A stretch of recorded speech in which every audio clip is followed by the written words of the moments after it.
Alright y'all, let's get to the main course and forget about the appetizers. In this video, I'm going to be using this article to open up the topic discussion about my problem with the Netflix-like gaming subscription services and why some gamers aren't understanding the good and bad about them. But speaking of subscriptions, hey, subscribe to your boy real quick, you know, I'm trying. Alright, let me stop. Back to the video. So to recap, in a previous video, I used Xbox and Bethesda's event showcase as an example for the death of exclusivity.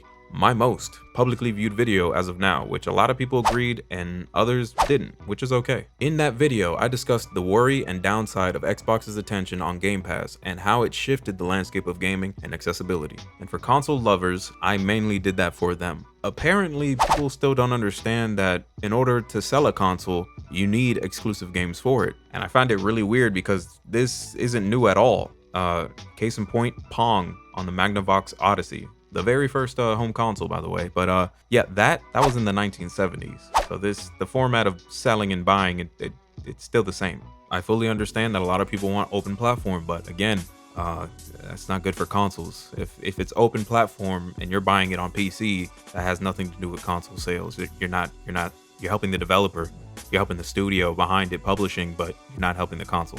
And no console sales means no profit return for the company. So if you're new, my bad. I was just addressing some points that a lot of people in the previous video were just commenting, and I was just like, ah. Since Game Pass, we've had companies join in on the competition. Companies know it's time to shift and adapt when and if the market does. And with those changes comes new policies and new difficulties. PlayStation Plus subscription owners are actually having problems with it now, and they're failing to understand something. Now let us dive into the article to see what issues these PlayStation people are having. Now the headline of the article says, PSA, Public Service Announcement. PS Plus Extra and Premium games removed from service aren't yours to keep forever. Once they're gone, they're gone. We recently reported a couple of games featured in PlayStation Plus Extra and PlayStation Plus Premium that will be leaving the service fairly soon. This caused a little confusion as many believed that the huge library of games in the new tiers would be accessible forever, so long as you stay subscribed and download them to your PS4 and PS5. To be perfectly clear, that is not the case. If a game is removed from PS Plus Extra or Premium, it will no longer be available to play, even if you've claimed it. Sony did confirm this detail in its PS blog guide to the new PlayStation Plus, making the following statement similar to PlayStation Now. If the content is no longer offered on PlayStation Plus, you won't be able to access the titles when they leave the service. So, as it says, PS Now worked on the same basis. Once a game was taken out of the service, it became inaccessible even to those who have streamed or downloaded it. It's the exact same for PlayStation Plus Extra and Premium.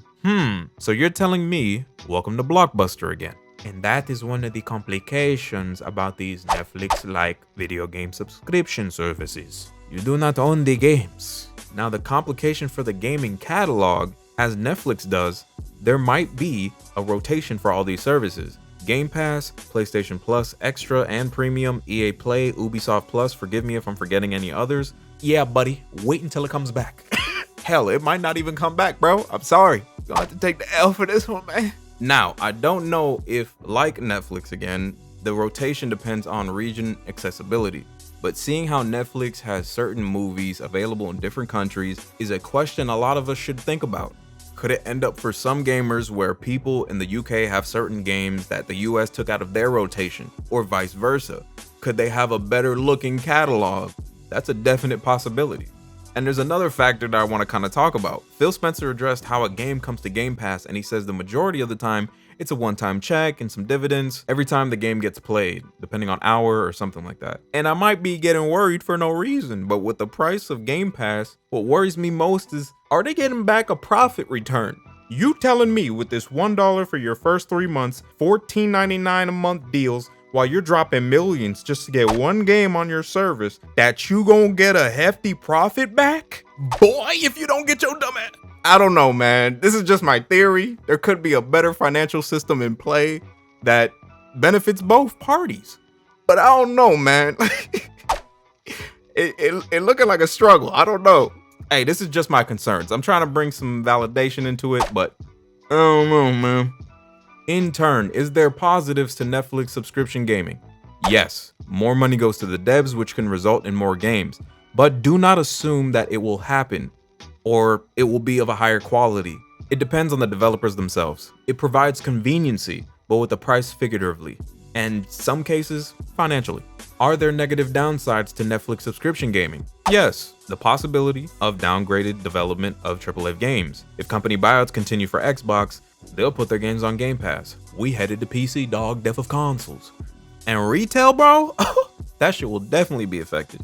Imagine what this does to the small retro game stores near you in your neighborhood, and the big ones like GameStop, Best Buy, and Walmart.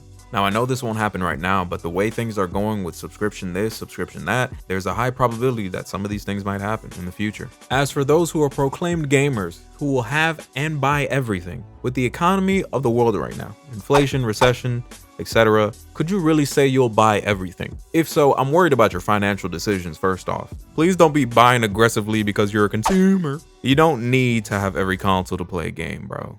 You don't need every console to be called a gamer. Back to what I was saying, with the rate of how things are going, we'll definitely see and be leaning on one place to game in the future if this keeps up. Just my opinion, and I hope I'm wrong. Everything's positive has its negative, and everything negative has its positive. If this has affected you in some way, don't overthink it. Just know in mind and just understand other people and gamers. That's it. That's all I want. Could you please do that? I'm being stupid. All right, anyways, hope you enjoyed the video. Let me know how you feel in the comment section below. Sub if you enjoyed. You feel me? Stay healthy, stay hydrated, stay gaming. We move forward. Peace.